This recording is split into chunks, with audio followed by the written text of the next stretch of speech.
You're tuned into the Zealous Podcast. I'm your host, Rocky Snyder. This week I've got John Griffin in the house. He used to be with the LA Rams. Now he's taken on a new role, Director of Performance for the Atlanta Falcons. So he's settled in and getting ready for the season.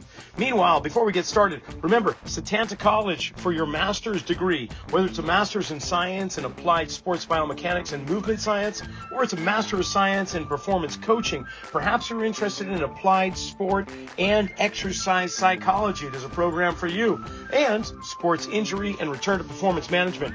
Masters in all of those. Remember, setantacollege.com, 10% off tuition if you enter the code RS10. You heard it here on Zealous. Now, meanwhile, be sure to cast your vote. The NSCA is having an election, and it goes until the National Conference, which is July 12th in Baltimore. But the NSCA, I'm on the ballot, actually. I'm trying to get on the board of directors. So, hey, if you know a little bit about me or want to learn more, you can always contact me. But get out there and vote. And meanwhile, on with the show. Well, John, it's so good to have you back here. I mean, it's always good to invite a fellow UMass Minuteman back on the scene. But last time we had you on, you were with the LA Rams as assistant strength and conditioning coach. And, well, that's not the case anymore. You are now on the East Coast, Director of Performance for the Atlanta Falcons. First of all, congratulations on the new job and welcome to Zealous. How are you doing? I'm doing well, man. Thank you. I appreciate it. I'm glad to be back. Yeah, no. So, I mean, elephant in the room, what's that like? Going from the Rams, leaving there, and then now you're the honcho. You're the guy in charge there with a whole bunch of hats that you're wearing and doling out. What is your head spinning or what? Honestly, it's a challenge that I've embraced, and it's something that I've wanted for a while. So I would be lying if I did say I had an expectation to be in this role at some point or another. So I was kind of getting that itch the last couple of years to be here. So, the last couple of years, I've kind of just acquired infinity stones along the way to kind of prepare myself. So, I embraced this opportunity when it came in, like I hit the ground running. Dude, first of all, nice Marvel, Yeah, there you go. Yeah, take in there. I like that. So talk about the Infinity Stones. What did you gather? Like, what are you talking about?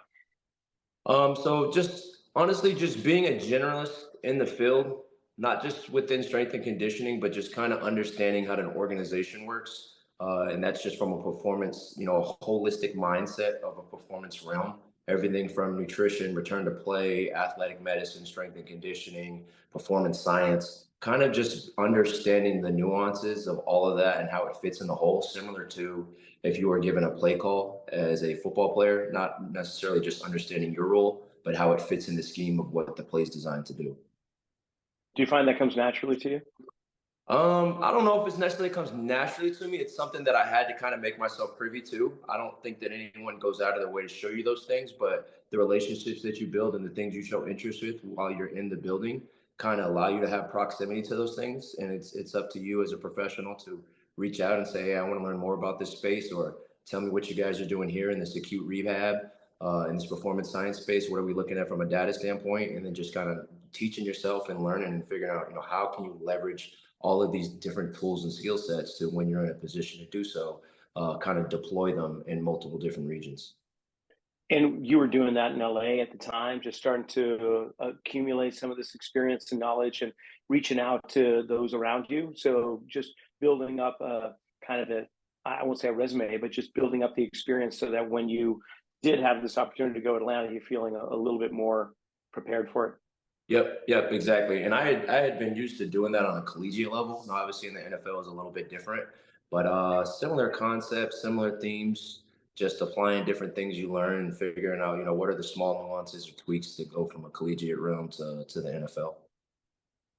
Right on. Okay, so Coach, what's the biggest difference between, without talking about trade secrets or anything, but going from one NFL team to the other?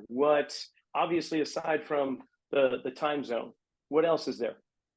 I mean, you just got a whole nucleus of guys. It's a whole different culture. It's a whole different dynamic.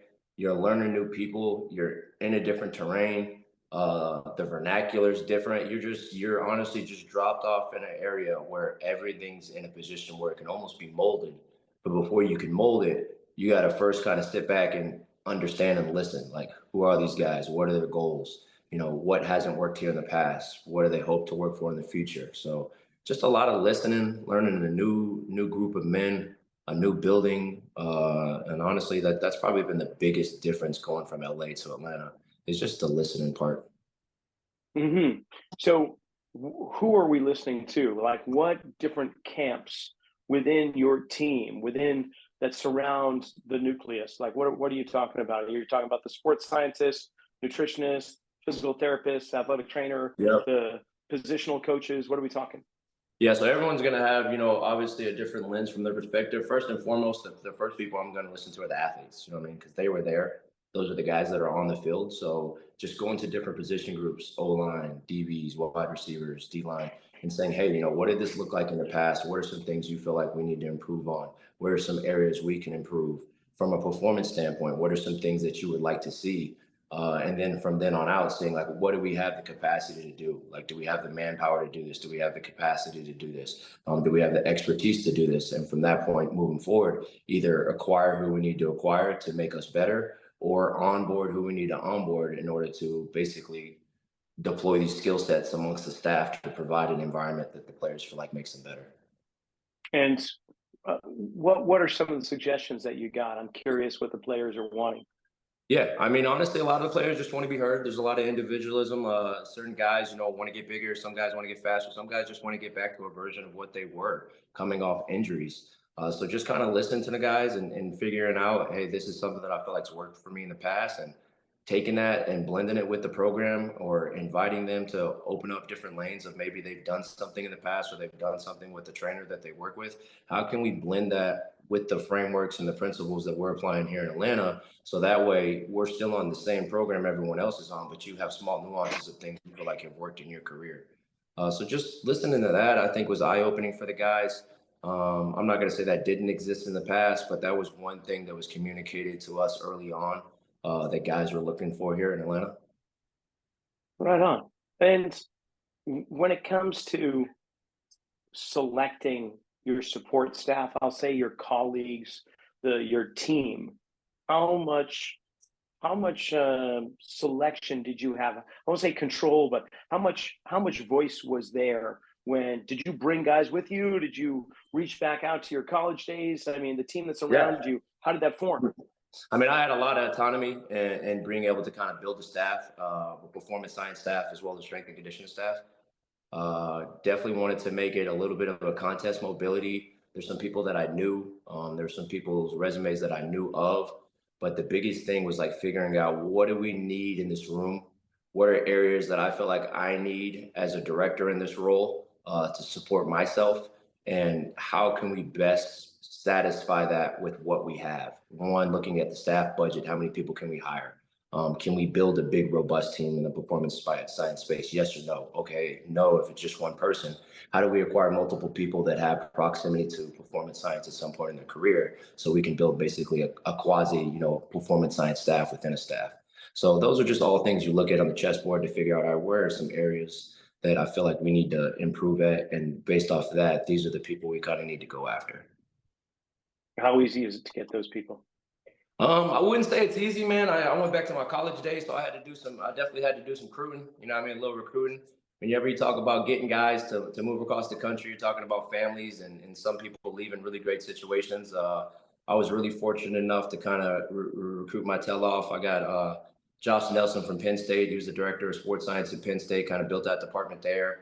I got Paul Constantine from Alabama, which was a big one. I think Saban leaving really helped me plug that one, because a couple of years ago I wouldn't have been able to get that. And Paul was also director of sports science at Alabama. And then got a guy by the name of Eric Jernstrom, who ran his own facility in Oregon. And he, I met him through training Cooper Cup and Brandon Cooks, and he does a really good job. So those are just three guys I knew that if I could get those guys on the staff, we could be rolling. Wow. That sounds like you're just you're kind of in a playground there, and you're Yeah, just it's awesome, choosing your man. favorite toys. That is a great place to be in. So, okay, sports science. You've listed that several times in the short amount of time we've been chatting right now. What elements of sports science are you most intrigued or interested about? Like, what do you think is going to give you the biggest bang for the buck when it comes to the science aspect? Yeah, so it's kind of a continuum that's gonna shift throughout the season. I think you always go from, and I kind of use this analogy, you go from kind of a thermostat to a thermometer. So early on in the off season, like you're trying to drive metrics, like how can I get these guys bigger? How can I get them faster? How can I get stronger? As it relates to whatever their KPIs or demands are for the position. But at some point or another, once football takes precedence, you're more in a monitoring stage. Like you're building flagging mechanisms. You're building frameworks for how can we determine how many of these guys are standard deviations above the norm in terms of yardage ran, high speed yards ran. How are we flagging processes in terms of readiness scores? Things like that, building that. So you kind of go from this realm of where you're driving the needle to shifting to this realm of where now I'm more so creating flagging mechanisms to figure out where the team's at. Okay. Yeah, that makes complete sense. And now you're actually starting a little bit earlier with that because of the coaching changes that have occurred. So you're gearing up to start your summer camp here in May, aren't you? Yeah, so we're coming quick in terms of when that's going to start. I think we'll still start the same time as everyone as it relates to training camp. We did have 2 additional weeks kind of baked into this offseason OTAs program, Ah, which was huge for us. With the training camp, I think we'll start at the same time. okay. And with the OTA, what's involved with that? What are So you early doing? on, we'll have kind of like 3 phases. So phase one, the guys will just be with us training. So we'll train them, we'll run them, we'll assess them, we'll get everything we need to do to kind of build the best foundational base we can before they transition to football. When they get to phase two, they'll still lift with us, but they'll be on the field with coaches. Now, there's specific restriction of what they can't do while they're on the field. Sometimes that's allocated to just Indy routes on air and things of that nature. And then once we get to phase three, we can start what we would call our OTA practices. So now these guys can have competitive practice. Offense can go against defense. The time allotment in the day is a little bit longer. So we're currently in phase two and about to go right to phase three next week. So phase three allows contact to occur, start to building in some like tissue resiliency. Is that what you're looking Yep. at? Yeah, so they won't be in pads, but we can do things like 7-on-7 team, things of that nature. So there will be a little bit of contact, just obviously, but it's not going to be pads. And how much of the roster are we talking? Oh, so once the rookies get here and the priority free agents, we'll have 90 guys on the roster. Dude, wow. Yeah. How do you rotate them through the gym, through the weight room? Yeah, so the way we do it, and I know every organization is different, we're going to Yeah. have pretty much like an offensive defensive meet lift swap. So while the offense is meeting, the defense will lift. While the defense is meeting, the offense will lift. And then later in the day, we'll bring those rookies back, and the rookies will kind of get their own lift where we can kind of slow things down for them. So the way it Where do breaks special down, teams fit in? yeah, it's not as bad as it seems. And where do the special teams fit in between the O and the D? So in between the O and D in the morning, we'll typically have our special teams meeting to start the day. So right when the Got guys it. come in, the first thing they have in the day is typically the special teams meeting. Okay, so like you say, there's a lot of things that differ from one team to the next, and without calling any teams out, I know looking at some of the strength conditioning programs, some teams they are to say old school, to say rough and tumble. I don't know what would really call it, but there's a lot of volume. There's tremendous volume with some teams, and others back off of that. It's not just about high intensity and high load, high volume. So where do you fall in all that? So I think to have a set philosophy without knowing the demands of the game, you're kind of putting yourself in a bad spot. So I think first and foremost, you got to figure out, with how we're doing our offense, how we're doing our practices, what does the field look like? What's the density? What's the frequency? What's the total duration? And what's the stress of that on the body for an athlete? That will then kind of let you know how much you can move the needle and where you need to basically intervene or basically how you're going to train the guys. Now, with that said, we're always going to be on this continuum of we're training the human being first. Like there's just functional patterns that every human being should be able to do. Next, we'll move on to training an athlete. Any field sport athlete should be able to run, cut, sprint, change direction. And then we'll go to the position specific in terms of like what are some things from a positional demand. But we're always going to start at the human being early on and just build a general foundational base that applies to damn near everyone and kind of go through that continuum as we go. Yeah, and So I for can some see guys how. like O-line and D-line, that may be more valuable. You know what I mean? So, and it may, once we get to the position, it may be a situation where it's on an individual basis where a guy needs to gain more weight. He needs to gain more mass in his lower body or upper body. So how do we create a framework in which the whole team can train, but we can still get what we need to get out of those guys that need specific things to improve at their position?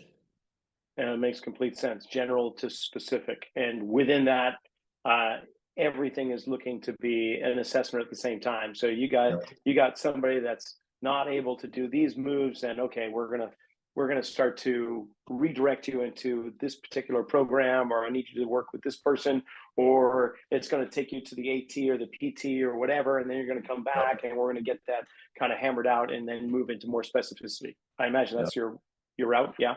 Yep. So what's okay? Biggest challenge so far that you've found? I would say I wouldn't necessarily say it's a negative challenge. It's for sure a positive one. Just kind of being a leadership role, giving people autonomy, but also creating guidelines and frameworks for what areas which then they can operate in.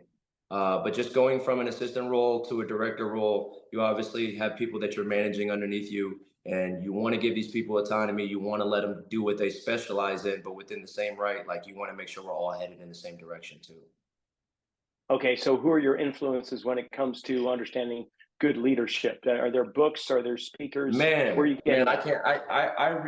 I read a ton of books on leadership. I'm a big autobiography guy. I can't thank Kaz Kazadi, my first boss, enough. I think one of the greatest leaders in this field, and I'll say any coach. I've learned a lot from him. Looking at coaches in the NBA, so I'm reading a lot. I'm always pulling stuff offline. So I wouldn't even know where to start with that. So Okay, so what about advice to somebody that is looking to improve their leadership skills? What are the big bedrocks for you that you've found to be the most important when creating such a thing? I think the first thing is just figuring out how to build relationships with people, having empathy, understanding people's passions, understanding their strengths, understanding communication style with specific people. At the end of the day, like you have to be able to connect on that level before you can lead anyone. And being in a leadership position, to me, in my opinion, is a servant position. Like you're serving people, you're trying to get the best out of them. So the biggest thing is, I would say first, dive into how can I create relationships with people? How can I understand what makes them tick? What's the best way to communicate with this person? What is this person's goals and passions?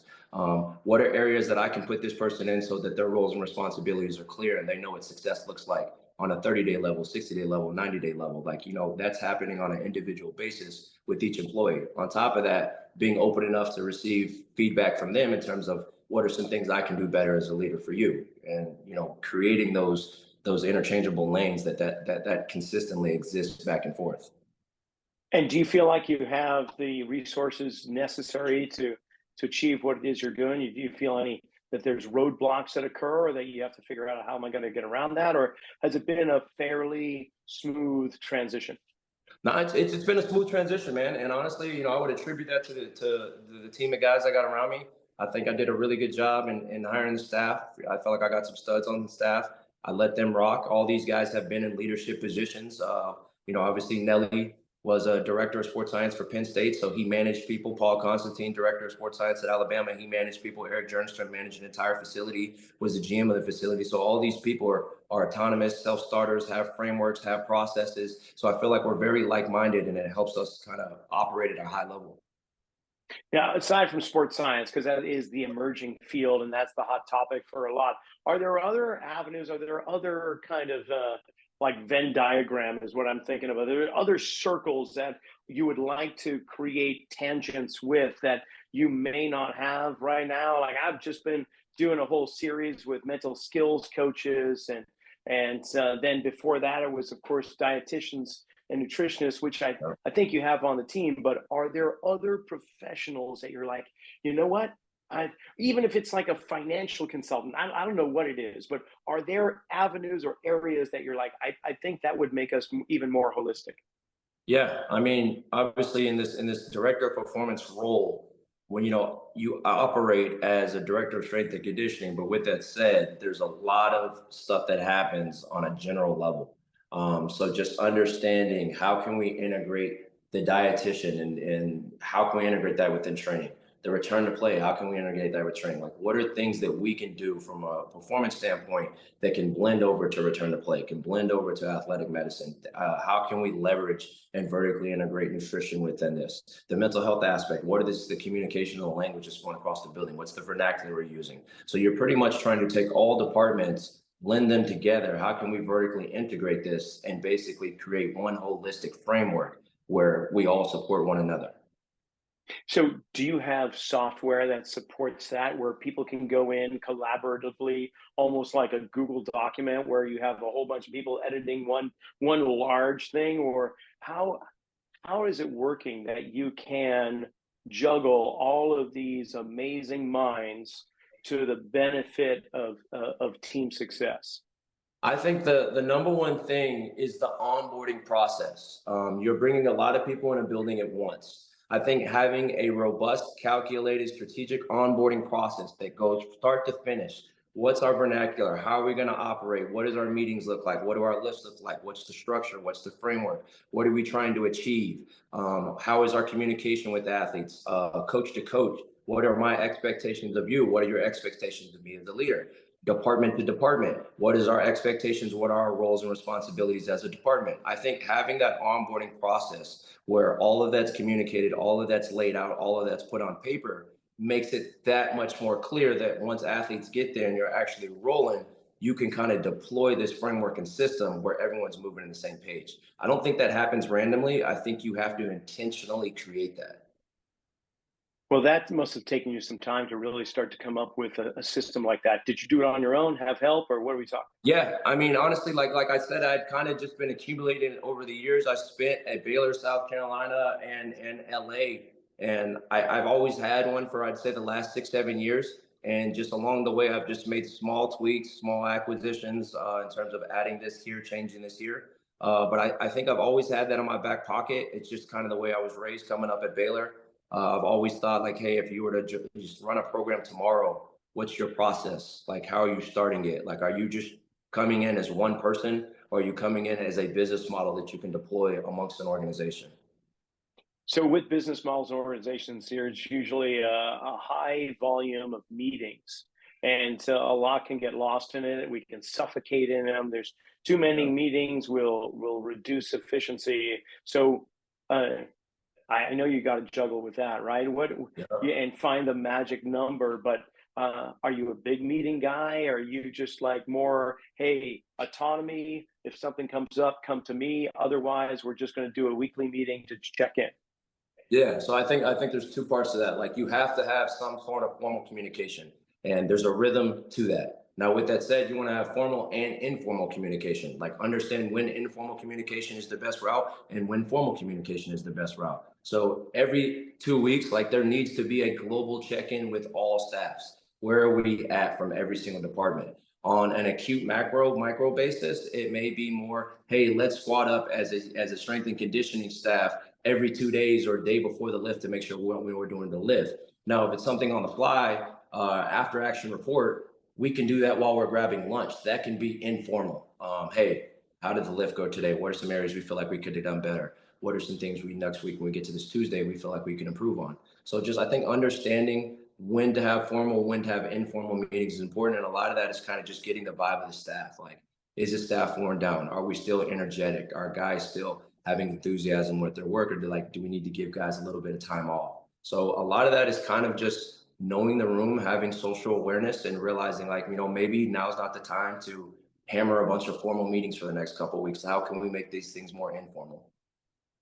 Do you put in any kind of like team building activities with your staff or anything like that? Yeah, I mean, I think every day we're at work is, and I don't want to sound cliche here, is team building in itself. Like the character that we tried to accumulate on staff, very similar. So we're joking at work from the minute we get in there. We're cracking jokes on the floor. We're creating vibes with the players post lift. So honestly, we'll lift together as a staff.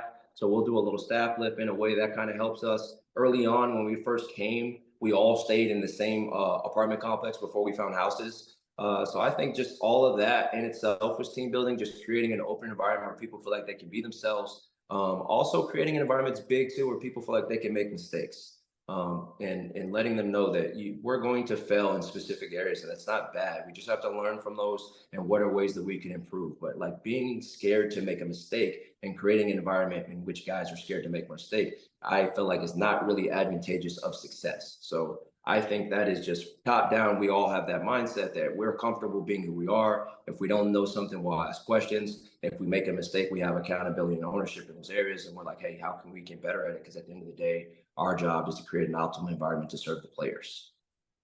And are there any kind of unsung heroes that typically on an NFL team, support team, that is, not the players themselves, and not the head coach or assistant coach? I mean, your group of support. Are there any people that have a tendency to kind of just do so much and yet they often stay in the shadows?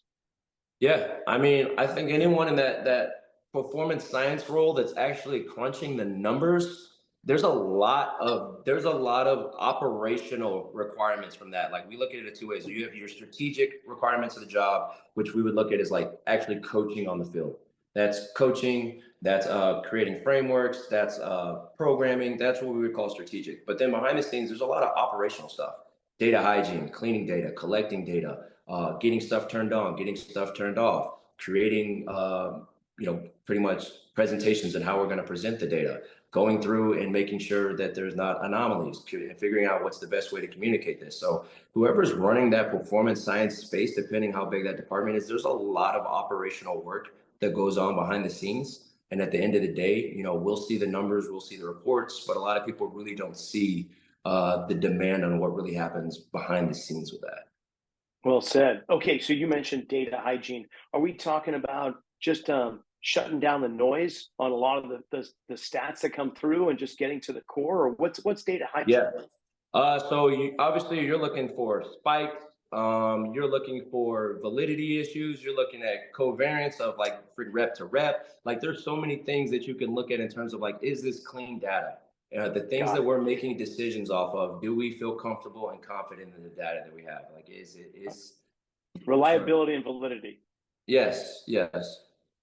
Got it. What are the big ones for you in terms of the information you want to receive when it comes to data? What are you Yeah. looking for? The biggest one for me that I'm going to look at, and obviously our staff is going to look at a multitude of things, is I'm going to look at field data from practice. And we're going to look at within position group, person to person. We're going to look at themes for the day. Are we matching things for the today? If today was a high day, was it a high day on the field from a yardage standpoint, from a high speed yard standpoint, A cells, D cells? Are we having undulation in our days? Are we having undulation in our practice? Is there anyone that's lagging behind the norm of the position group? Is there anyone that has an exogenous amount compared to the position group? I think that is the number one stressor. So that's the number one thing that we need to be on top of in terms of managing. Is that also an indication of when the cuts come around after camp? Not necessarily. Do they look at those numbers? No. No, I wouldn't say it's necessarily that. I think you're just always, you're never gonna completely mitigate injuries or risk, but I think you're always just trying to shift risk. Like every single day, where is most of my risk occurring? Is it with a position group? Is it with an individual? Is it with globally as a team? Is it specific to a period that's extremely dense? I think you're just trying to look at it based off the trends, based off what you've done going into this next day, next week. Where are we taking our biggest risk, and what are ways in which we can try to mitigate that and shift or disperse that amongst different areas? Yeah. Yeah. Yeah. Shifting risk. I like that. Yeah. Risk shifting. So we've got some new rules coming down the pipe here for the season, like play rules, kickoff, return. Yep. Another big one escaping me right now. But I guess my question is, how do those relate to you, or how are you relating to those? Are they changing the way in which you're preparing the players? Will it change it, or is it just something to be aware of? Yeah, I think that goes back to, and this is This can get complex. It can also be simple. I think it goes back to having relationships with your coaches. So, as a special teams unit, as an organization, typically, what type of special teams unit is this? Is this a special team that deploys a lot of combo and bigs players on their special teams? Some special teams will be like that. We'll have a lot of D linemen, a lot of OLBs, a lot of inside linebackers on a special teams unit. Versus some unit organizations are like, we value speed. We're going to have a ton of DBs and safeties on our special teams. So once you figure out what's going to be our core four special teams players, what position group is that pulling from, you can then look at the demands of these guys and figure out, all right, where are my risks shifting? So if I have a bunch of D linemen, OLBs, and inside linebackers that are playing core four special teams, kickoff return, punt, and punt return, that's a lot of volume, high speed volume from a bigger body that you need to make sure that this guy's prepared for, which he may not necessarily be getting prepared for within his position.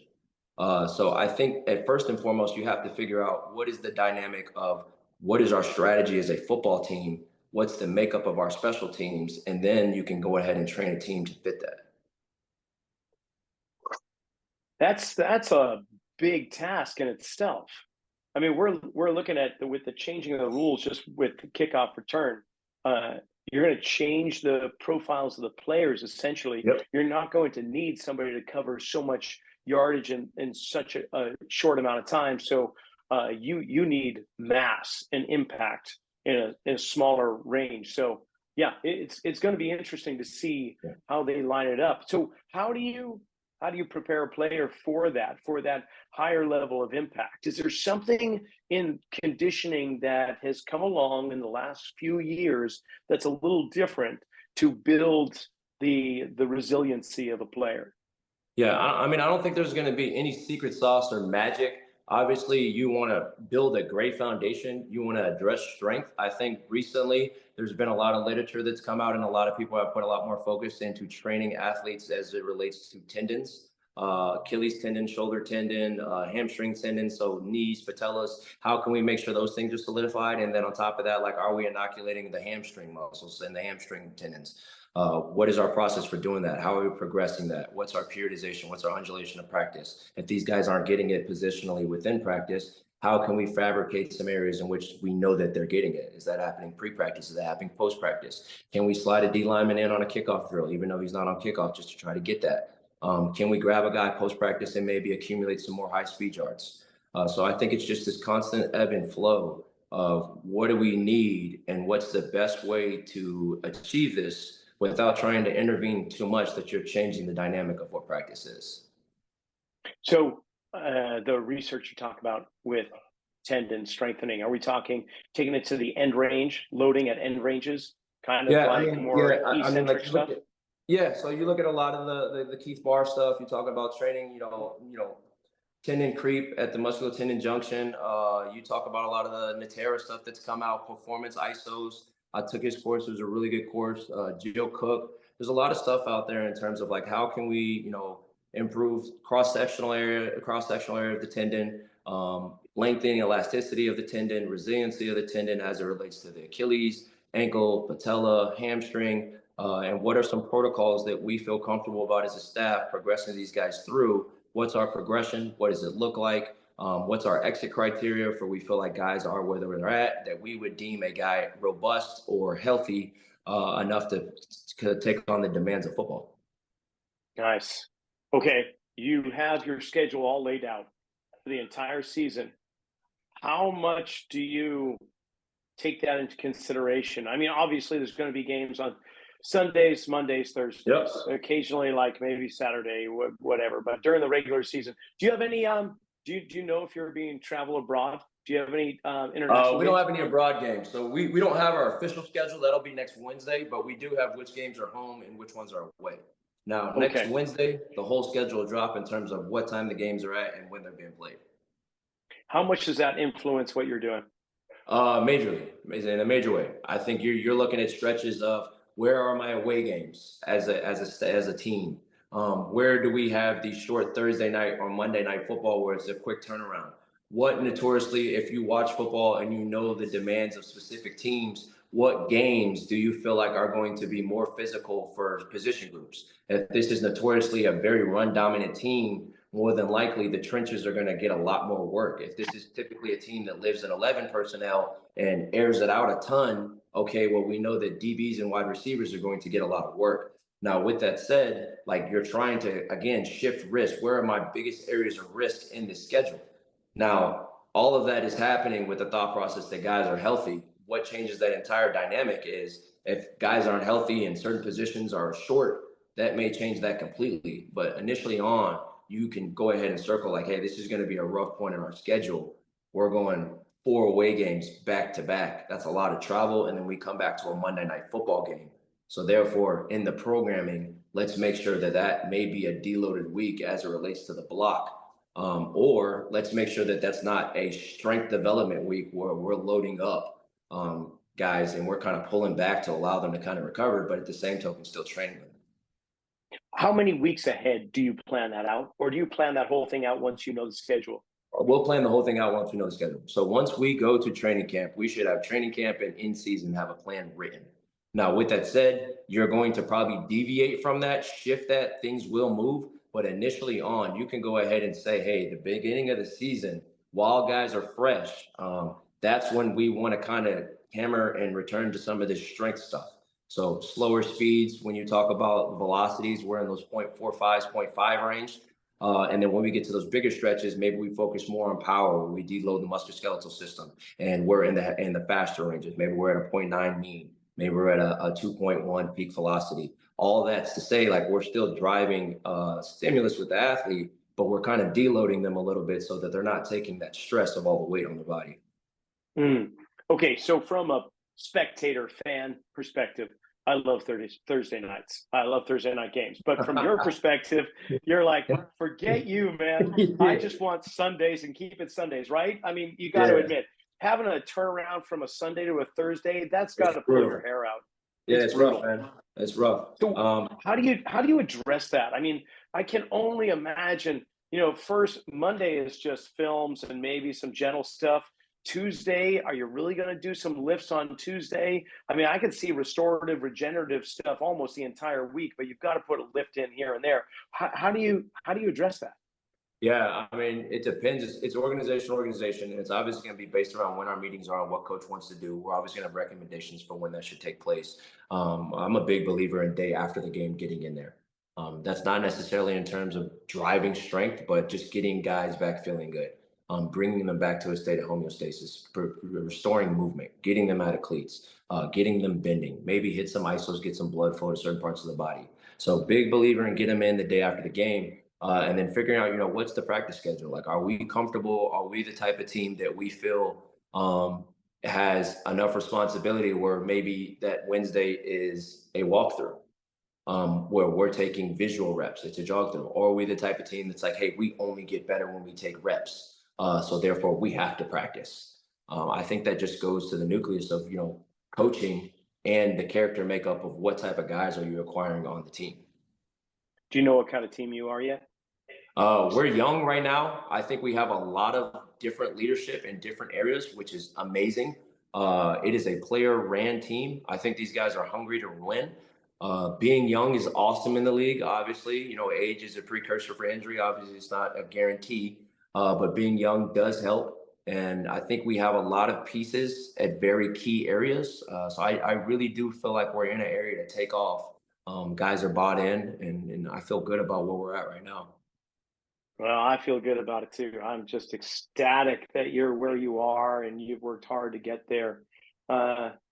Coach, if there was some advice to the young up and coming sports professionals, the athletic training students, the physical therapists that want to get into the sports world, or of course the strength conditioning specialists, what advice would you share with them? Be a generalist. There's so much specialization that's happening these days, and there's nothing wrong with it, but so many people want to specialize in a specific area. And I feel like at the end of the day, you kind of start off, your intern level, you're assisting with everything. You're in this general area. And then you'll kind of go upwards where you find a specialty lane. But then once you get into a position of leadership, you kind of return right back to this general area. So as much as you can learn from different departments, from different areas, different nuances within the performance realm, it's only going to make you that much better at what you do once you get to where you want to get. Right on. So for you, as a generalist, what areas of specificity pique your interest at this point? Yep. I would definitely say the performance science space piqued my interest because you can flag, you can monitor, you can figure out where your risks are taking place. And I think a lot of what happens in season from a performance staff is figuring out how can we mitigate risk, continue to train players, and essentially manage the team in a way that we feel like we're taking less risk week to week while also tactically improving as a football team. I think that's a skill set. I think that you have to have some processes in place. I think you have to believe in your process. And I think you have to have a team of multiple ideas, multiple eyes of people looking at things to figure out, hey, this is a potential area that could be trouble for us. How do we mitigate that? What is our solution? What is our intervention? Okay, last question. How much sleep do you get? What's your work schedule like? When do you get there? When do you leave? Because I'm amazed you actually have time for me. So thank you first. And then I want to hear, how much sleep do you get a night? I feel like I've gotten the same amount of sleep for the last 10 or 15 years, man. Like I'm good 5.5 to 6. Like I'm not saying recommending that for anybody, but 5.5 to 6, like I'm good to go. I'm not one of those guys that's at work at 4 a.m. Listening to podcasts, hitting the Aerodyne bike. We're going to have a coach's staff lift at 6 a.m. It's awesome. Our entire defensive side of the ball is in there. We got some offensive side of the gut coaches that are in there. So we'll be in there 5:30, 5:45 to get those guys ready for that. Crank the music up. Rod does a great job kind of creating a vibe and setting the tone for the day. That's also a super easy way to have informal communication with the coaches. Special teams coach, hey, what's the period of the day? What are you thinking out there? It's a way to figure out the head coach to get in with you, like how's the team doing? From then, our first lift won't till 8:30, so you have some time to get breakfast. And then typically our day after you finish meetings, and if you want to lift in the afternoon, it'll wrap up somewhere around 5:30. And now as we shift throughout the season, like that'll change. A lot of that'll change. So some days the days will be shorter, some days they'll be longer. Oh, that was not what I was expecting. I thought you were going to give me like 14 to 16-hour days. No, you go home, you man, shove some dinner in and go. No, we're very efficient with our time, man. I think that the staff that you hire is a very big deal. You know, how fast can we grasp concepts? How much autonomy can you give guys? How many times do we have to go over one thing? You know, I think if you acquire the right staff, you can work efficiently, still get the job done and do a really high level job. But I think it all just goes into like who you're hiring and what your staff dynamic is. Okay. Favorite restaurant you've found in Atlanta right now? Where would you go tonight? I have not found one yet, man. Like we have food at the facility. So I just eat at the facility every day. Now I got to venture out and look around. There's a lot of stuff. I get a lot of recommendations. I have not tried one yet. Oh, man, I'm disappointed. Okay, next time I talk to you, I want it because I know somewhere along the way I'm going to find myself in Atlanta, and I'm going to need some advice from you. We'll find some place. We'll find some place, man. Yeah, I went to Bojangles the other day, but I wouldn't say that's a brag. Yeah. Coach, this has been so great, kind of reconnecting, and I can't tell you how ecstatic I am for you. And you get this promotion and the upcoming season. Stage 3 OTA, then you're into the summer, and then we got preseason, and we're fully into it. Before you know it, the Super Bowl is going to be here. So, and I hope that your team goes all the way and makes it, because it'll be fun to see you on the sidelines there. Thank you, man. I appreciate that.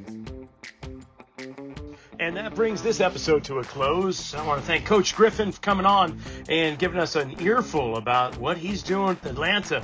And good luck with this upcoming season. Meanwhile, go to nsca.com, cast your ballots for the board of directors and a few other things on the list. And don't forget, setantacollege.com has programs not just in Masters of Science, but a whole bunch of others. You can just go to setantacollege.com, enter that RS10, little coupon code for 10% off tuition. And in the meantime, we'll see you next week.